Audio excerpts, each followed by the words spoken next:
اسلام کی تاریخ کی ایک عظیم رات ہے جسے شب معراج کہا جاتا ہے۔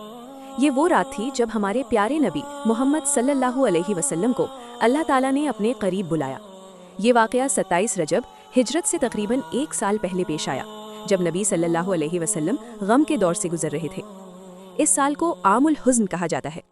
اللہ نے اپنے محبوب صلی اللہ علیہ وسلم کو تسلی دینے کے لیے یہ عظیم سفر عطا فرمایا۔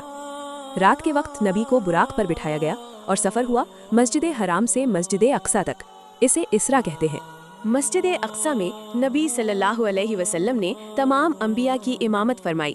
پھر آسمانوں کا سفر شروع ہوا، جہاں نبی صلی اللہ علیہ وسلم نے حضرت آدم علیہ السلام، عیسیٰ علیہ السلام، موسیٰ علیہ السلام اور ابراہیم علیہ السلام جیسے بزرگ پیغمبروں سے ملاقات کی۔ آگے بڑھ کر سدرۃ المنتہا تک پہنچے، جہاں صرف نبی صلی اللہ علیہ وسلم کو جانے کی اجازت تھی۔ یہیں اللہ تعالیٰ نے نماز کا تحفہ عطا فرمایا۔ پہلے 50 نمازیں فرض ہوئیں، مگر رحمت کے ساتھ یہ 5 وقت کر دی گئیں۔ ثواب پھر بھی 50 کا ہی رہا۔ صبح جب نبی صلی اللہ علیہ وسلم نے معراج کا ذکر کیا تو سچے مومن بلا جھجک مان گئے۔ یہ واقعہ ہمیں سکھاتا ہے کہ غم کے بعد اللہ ضرور آسانی عطا کرتا ہے، اور نماز مومن کی معراج ہے۔